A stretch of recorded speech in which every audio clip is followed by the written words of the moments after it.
Okay, Baba, thank you very much for joining us this morning. I hope you are doing well. Yeah, I'm doing good. Thank you. Great. Now let's just start off the interview with where everything started for you. Now it started in Kumasi, and anytime you hear about the city Kumasi, what does it mean to you? In the first place, hearing the name of Kumasi means it means a lot to me. Kumasi is a place where I was born and grown up. So anytime I hear the city Kumasi, it brings a lot of memories. I mean, I started. It was there. Everything started. Right. Now, Baba, you were an integral figure for Kumasi Cornerstones when you played there in the early 90s. Now that club is no more. How do you feel knowing that, the club Cornerstones meant so much to you? It meant so much to so many people in Kumasi, and now it's not available anymore. It's rather unfortunate that Kumasi Cornerstone is facing this kind of problems. Kumasi Cornerstone, since I left Kumasi Cornerstone and and came to Europe. I think after arriving here, I heard that the team went to relegation. Yeah. Since then, they haven't been able to come back to fair division. And one thing I've realized is that the team is facing a lot of problems between the supporters and the relatives. Right. And to be frankly speaking, it hurt me so much that Kumasi Cornerstone is by and by disappearing from the map Yeah. of Ghana football. Yeah. Even though we have been trying these days to bring the team back to where it was Yeah. before I left. They have created some WhatsApp group to mobilize people who have played for the team and this thing, and I'm part of it. I'm part of the group, and we have been discussing about. So even these days, the supporters have mobilized some players and this thing, and they are trying to pay the league this season. So we are trying to see if we can we can try to bring it back to where it was. Well, Baba, 1995 was a massive year for you, and in your football career, I mean, I'm sure that you always remember 1995. What sort of memory does that year bring you, anytime you remember? Yeah, that year was a memorable year for me and all the team who went to that World Cup. Anytime we talk about 1995, it brings a lot of memories. So that year was a very great moment for that group of under 17, which went and conquered that cup. It was a very good moment for all of us. It's rather unfortunate that after a World Cup home, we came back and everyone went to his various clubs in Europe, and so many things happened between us, and um, we couldn't further up our professional listing to higher level in Yeah. order to be able to help the national team. Baba, take us through the preparations before the 1995 Under 17 World Cup. These days, a lot of the Under 17 players tell us that the preparation wasn't so good enough for them, and that's why they go to the tournament and then they do not do so well. How good was the preparations in your time? Yeah, during our days, the preparation was quite different from this time. The preparation was quite different. Our coaches were very good. Our coaches, anytime I talk about the coaches, I always want to take this opportunity to thank, even though he's no more, may his soul rest in peace. Coach Adi was a very good. He was the one who gave me that opportunity to be here today. Yeah. It was so good that during our training, he make it very very simple, but it was very very difficult training that we did during those days. The training was so hard that we at times even we have to compete, because if you relax, you are out of the under 17 group. Yeah. So it was so competitive. Right. And we played so hard that we at times even wake up in the morning from the camp of Winneba, and we be asked to run from Winneba camp to the beach. Wow, that's a long journey. Very long journey. Yeah. To the beach with the Starlets bars behind us. Okay. If you are not able to to progress or to continue the journey, then they put you in the bus, and everyone try his best to get to the beach, because if you fall out of the group, it means you are getting out of the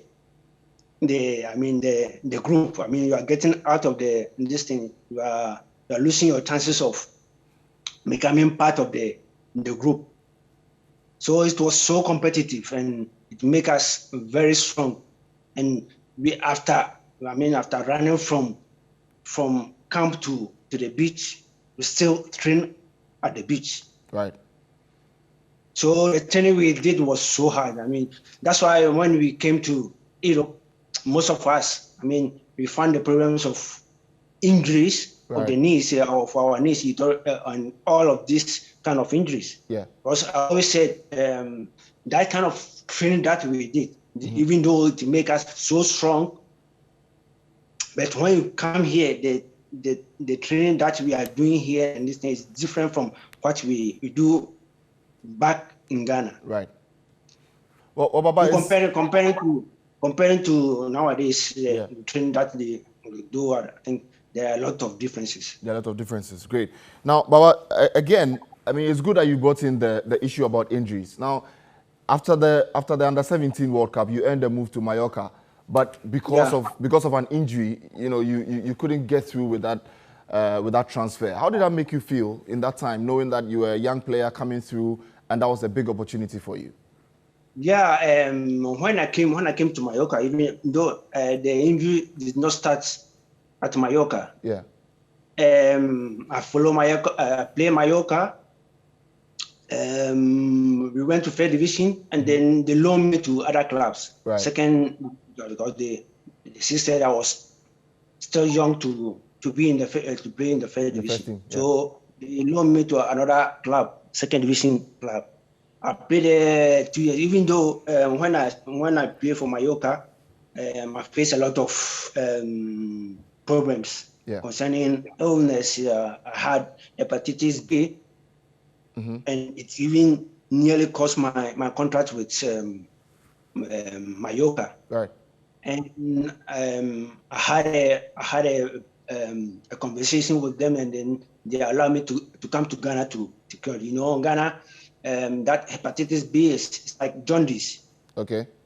It's like jaundice form. So I came back and then had treatment. And after the treatment, I returned to Mallorca. They did the test, and I passed through. I was able to get what they needed. Right. Now, you seem to have found home in Spain. Spain is like a home for you now. What has made you love Spain so much? Yeah, I really love Spain because comparing to to when I was in Ghana is things have changed a lot. I've been here for so many years, and whilst you are living in a place for so many years, you become used to that place. That's why I love this place, because since I came here, I've never changed to any other country or to any place.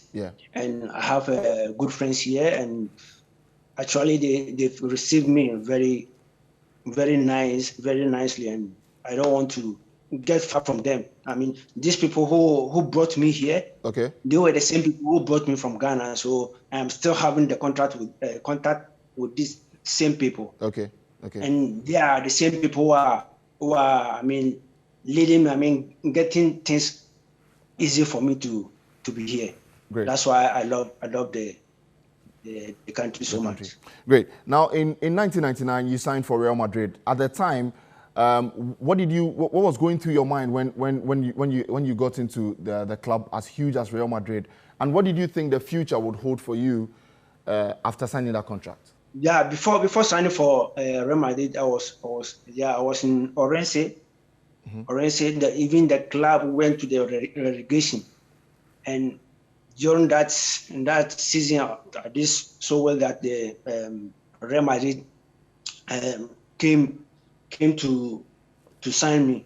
When they signed me in the first place, they signed me for their second team. But that before then, the second team was in second division B, which is like third division. And those days I was in Spain. If you're a foreigner, they don't allow you to pay that division. It was only for Europeans and citizens of this country. So they loaned me to to Leganés, hoping that maybe I will do very good here in Leganés and then come back. Actually, they signed me to replace Makelele. By then, Makelele during the time of Makelele, because they said the way I play looks the same as Makelele. So they signed me thinking of replacing Makelele. So I was very, very happy when I came back from holiday and my manager told me that Real Madrid wanted to sign me. So we went and signed this thing, and then they loaned me to Leganés. So I was having my morale very high, to be able to do things well to come back. And before then, I was that season when I started with Leganés. And Madrid were preparing to go to this thing, to Japan for pre-season this thing. So and before then, things were going much better for me in Leganés. So they wanted to take me to Japan with them. So they sent, by then, the Bosque, who was their sports director. He was of the juvenile side. So he was even present to watch my match, because that very match was like a test for me. To if I was able to do well in that game, they were going to admit. So it was that very match I had my injury. That injury, it was I was alone. I was controlling a ball, and when I was trying to turn, then I fall down. How difficult was that moment for you? Yeah, actually, when I fall down, even when I fall down, I thought it was not all that serious. But when I woke up and tried to move, I realized that it was a very serious injury. So that moment, I realized that things were going to go bad, because the moment I had the injury, I realized that I'm going to miss a lot of opportunities. So to be part of the team to go to Japan. But all the same, I was still having hope that I will be able to make it back. But unfortunately, I couldn't couldn't make it because after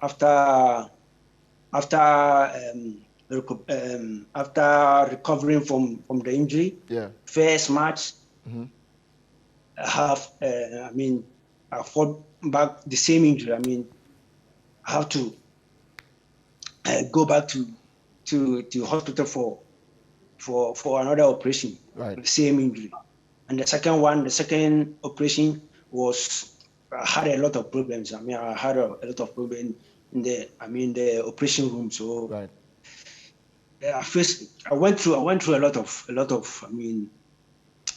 difficulties during those days. Right, Baba. Let's talk about life after football now. How has it been for you now that you hung your boots a while ago? But how has it been? Yeah, thanks God, things are moving very good for me because, like I told you first, these guys who brought me here, still, I mean, they have taken me as part of their family. So anything I want, they provide for me. So they were the people who introduced me to the place I'm working now. I mean, for Nabrara,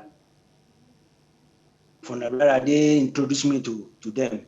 And to be frankly speaking, for Nabrara, they received me as part of the team. I mean, part of the family, as part of them. And I'm really doing very good there, even though I'm working as a material responsible this thing of the club, but they still respect me as a professional player who I used to be. Yeah. They don't treat me as such like this thing, and I had a lot of responsibility in this club. Yeah. Now, Baba, you were once a chauffeur for David De Gea. What kind of person is he, and how was that job like? Yeah, that of the Gea came when I first hung my boots. When I hung my boots, my manager was also the same manager with De Gea. Yeah. So De Gea was by then 17 years.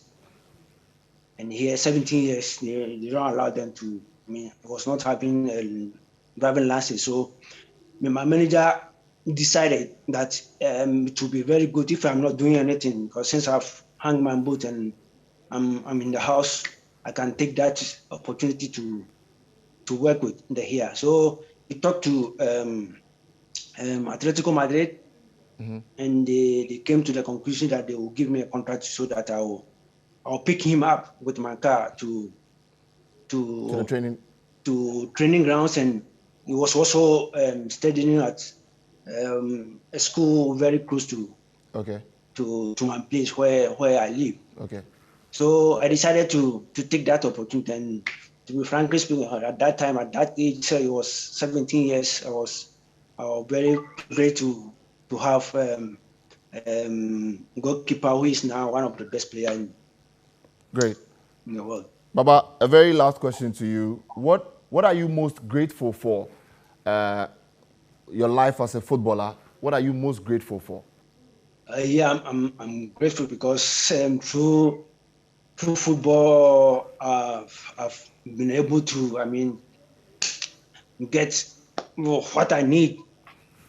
Right. What I need, and I'm able to help some people who are very close to me. I mean, it has helped me a lot. I mean, to have helped me a lot to allow my family not to have, that kind of pressure. That kind of pressure. You all know what we have here in Ghana. Yeah, but thanks God, all these things I'm not facing that kind of problem. Even though it's still, the problem of Ghana will not always end. Thank God, I'm very grateful about it. Thank you so much. And Yasmin and Ayodeji, if you are still there, thank you also for giving us this opportunity to do this interview.